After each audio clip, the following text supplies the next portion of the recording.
So Friday, the main idea of Friday was I want to find the slope of a function. And that was a little more complicated because if the function's kind of curvy, well, we ended up with this thing. We ended up with this idea where we had the limit as h goes to 0 of f of x plus h minus f of x all over h. And if we compute this, we end up with a formula. We end up with what our slope of the function is. And most of the time it ends up being a formula because depending on where you are, the slope or the steepness of the function changes. That has a special name. That special name is called your derivative.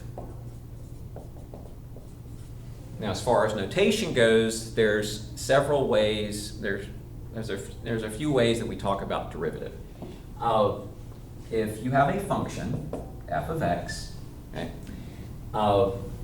one way we take the derivative is we could say f prime of x, and some of you saw that on the Khan Academy that made a comment on that. If you see f prime of x, that means the little apostrophe is read f prime, and that means you take the derivative of f. What if I gave you a function that I defined as y? Another way to talk about a derivative, I can say dy dx. In the official way of this is the derivative of y with respect to x. That we're going to see a little bit later. Kind of combining these two with function notation. Another way you can talk about the derivative of y is you can talk about y prime. And again, these are just the three most common ways that we talk about when you're actually taking a derivative. And the takeaway from all of so far about a derivative is if someone ever says derivative, that means the slope of the graph. In particular, it means the slope of the tangent line, because that slope of the tangent line tells us how steep the graph is. Now, right now, all we know, and this is actually called the formal definition of a derivative. And so we would say f prime of x is equal to f of x plus h minus f of x all over h. And the limit as h goes to 0 of all that. And Friday, we computed a few derivatives. And today, we're going to compute a few more. But now I'm actually going to use the terminology where I say we're going to take the derivative. So, what does that look like? Well, let me pull out a couple of examples. So let's say I give you a function, and say I say f of x is equal to 2x squared plus 3x. And there's a couple of ways that I ask the derivative. One is I can just give you a function and I'll say compute the derivative. And if I ever say, right now if I say use the definition of derivative, okay, something just happened, I don't like this, there we go, okay. If I ever say use the definition derivative, which is what I'm going to do, right now we have a quiz scheduled, it's probably going to be Thursday, and it's going to be where we've practiced a lot of things, like we practiced computing the derivative, so you're going to show me that you know how to use the definition of derivative. I think we originally had it Wednesday, now it'll be Thursday, and I'll put it in the calendar. Compute the derivative. If I say use the definition derivative, then you've got to do this limit thing. Now this limit thing requires that you have f of x plus h, so I go ahead and start and I say f of x plus h, and that's going to equal to, let's see, x plus h squared plus 3x plus h. And now we can go about computing our derivative, which is the limit, get on frame, okay. I get the limit as h goes to 0, f of x plus h, which is this mess, I'm going to plug it in here, 2x plus h squared plus 3x plus h minus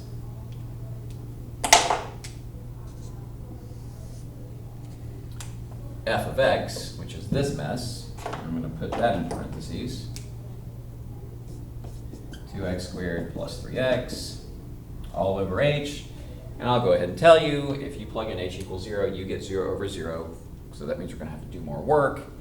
And what I'm actually, kind of my plan today is I'm going to show you the 3 types of problems that are going to require more work.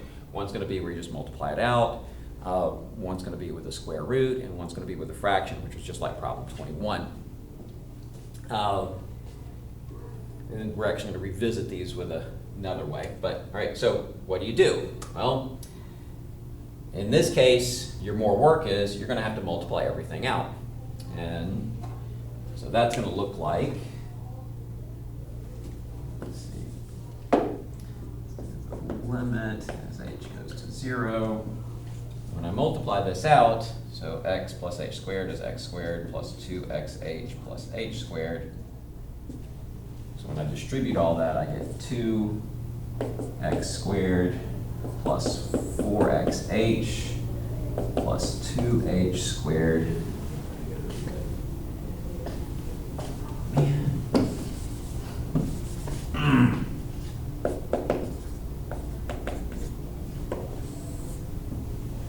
so I get 2x squared plus 4xh plus 2h squared plus 3x plus 3h minus, okay, good, it'll fit in, 2x squared plus, minus 3x all over h.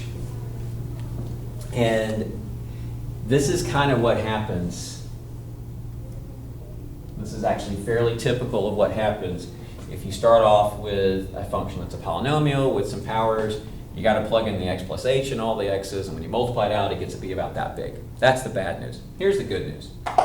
The good news is usually a fair amount of this stuff cancels. In fact, anytime you have a polynomial, all of the stuff on the right better cancel or else you messed up. Like that minus 2x squared cancels this minus 3x cancels that 3x. And so now I'm left with the limit as h goes to 0. I get 4xh plus 2h squared plus 3h all over h. I'm going to write down the next step. Technically, you don't have to, but I'm going to write it down. I'm going to factor the 3h. I'm going to factor an h out. So I end up with the limit as h goes to 0. If I factor an h out, that gives me 4x plus 2h plus 3 all over h. The h's cancel. Now, when I plug in h equals 0, this thing goes away, and so I'm left with 4x plus 3. And we have now computed that derivative. Yay. And that derivative gives us this little formula, which is it's a formula for the slope of the tangent line. All right, so I said I was going to do 3 examples. I'll do the second one. Okay. We're still going to find the derivative.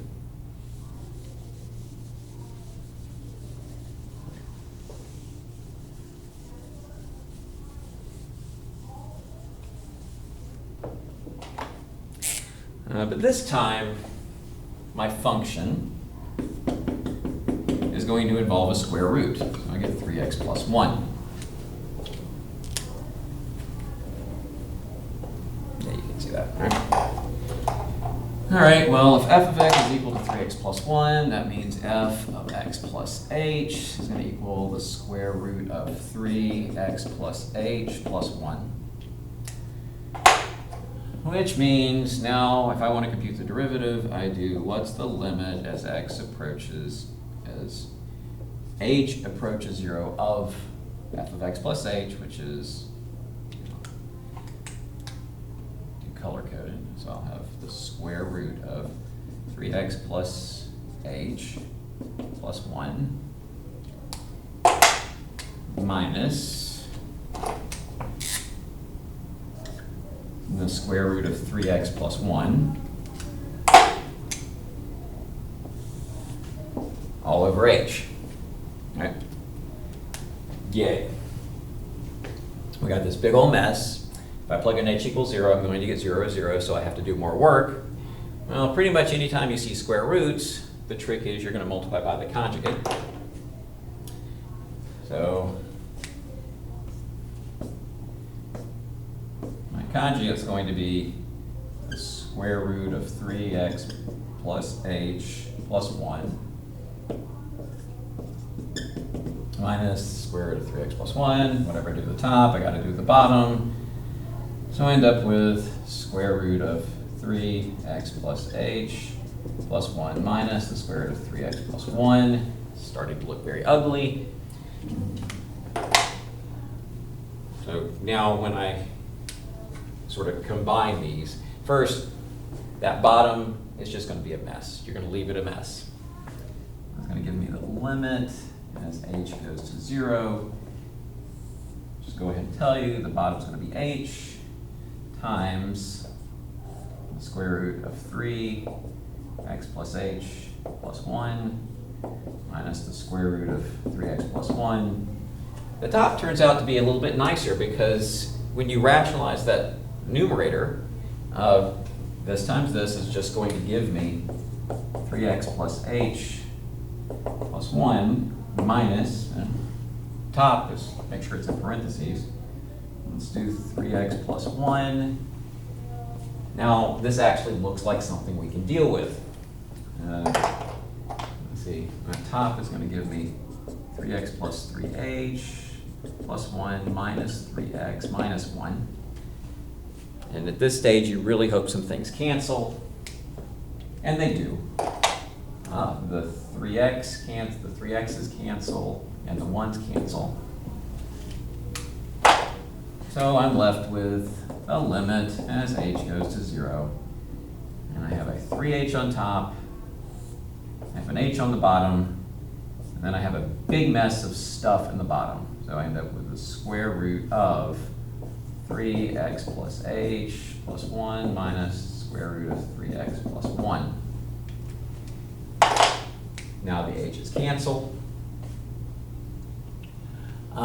When I plug in h equals 0, I end up with a 3 on top, because that cancels. And if this goes away, I get the square root of 3x plus 1. Actually, that should have been a plus. Square root of 3x plus 1 and plus another square root of 3x plus 1. So I end up with 2 square root of 3x plus 1. And there's our formula.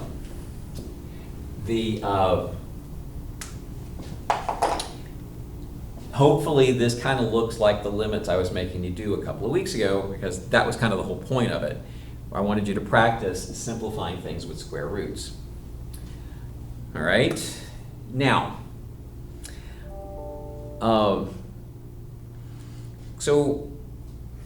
now the third example is exactly like problem 21, and I actually want to give you a chance to practice some things. But there are certain types of questions, and I want to make sure we know how to handle. Like, the purpose of today is not simply just take the derivative. Yeah, that we started on Friday and we need to practice it, so we are just going to have to take the derivative. But typically what's going to happen is, so I might actually have to erase this part so I have some room to write. So what usually happens is they give you a function. And sometimes they say just find the derivative, but a lot of times they ask, they'll do, like, what is f prime of 8? So, like, the homework that I'm actually going to give you for tonight is I'm going to give you a function and I'll say take the derivative, but there's going to be some questions where I say, what's f prime of 8? And here's what that means.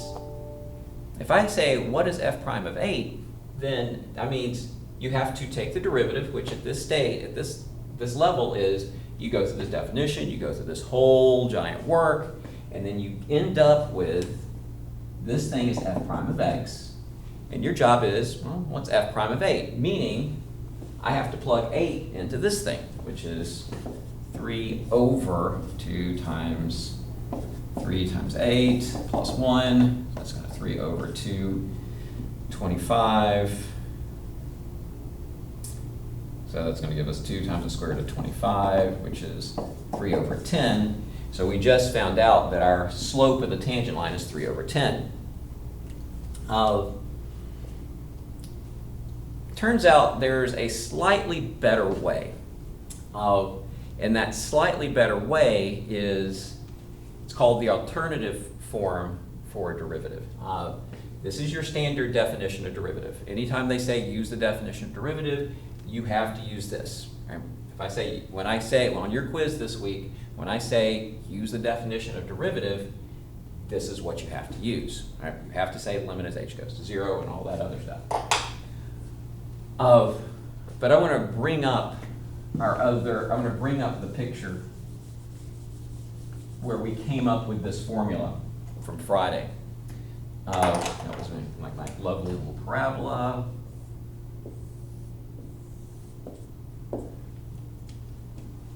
And our issue was, I have a dot here. This is the slope I wanted, but I can't just find the slope at a point. If I want to find the slope, I need 2 points, so I picked another dot on my parabola, and then I found the slope between these 2 dots, and then I figured out some way of moving this dot closer to this dot, so that made the slope of the purple line look close to the green line, which is what I was looking for, right?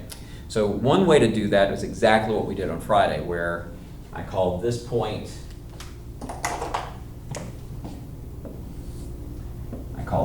x, and I called this point x plus h, and then we plugged into the function, found our slope, and said as h goes to 0, we get this part. But what if I changed it, where instead of calling this point x and this point x plus h, I'm going to call this point a and this point x, right? And do the same thing, right? I'm going to plug in, if this is a, and I plug in, this is going to be the point a comma f of a. And if this is x, this is going to be the point x comma f of x. Now I want to find the slope of the purple line. So the slope of that purple line is going to be, y2 minus y1 over x2 minus x1. So that's going to give me f of x minus f of a all over x minus a. We look at this and you can see the slope, right? Y minus y over x minus x. Now the difference is, and so now what I want to do is I want to move this point closer to here. Well, the way I move this point closer to this point is to take this x value and move it closer to a. So I want to take what's the limit as x approaches a. And it turns out this is called the alternate form of a derivative. And I need board space that I don't have, right? Here, maybe I do have it.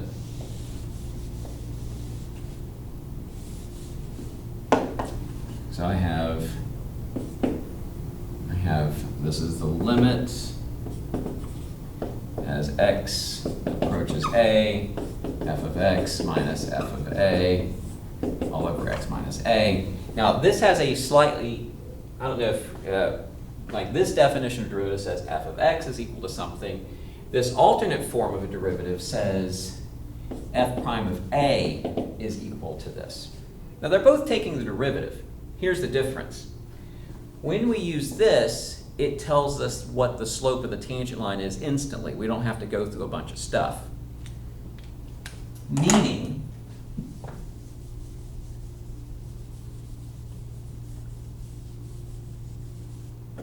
if I given the problem, like the problem we just did, was I told you f of x is equal to the square root of 3x plus 1.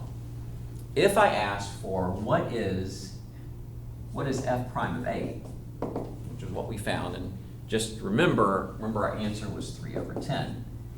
If I want to compute f prime of 8, if I want to compute just f prime of if I actually want to find the slope at a particular value, I don't need to use this formula. I can use this formula. And here's how that works. If I want to find out f prime of 8, well, let's see. You can kind of think of, if I'm looking at f prime of 8, that means a is 8. So that means that's going to be the limit as x approaches 8 of f of x minus f of 8 over x minus 8. All right, well, f of x I can figure out. That's pretty easy. That's just going to be the square root of 3x plus 1. F of 8 I can figure out. Let's see, 24 plus 1 is 25. It's going to give me a 5 all over x minus 8. And now I have the limit as x approaches 8.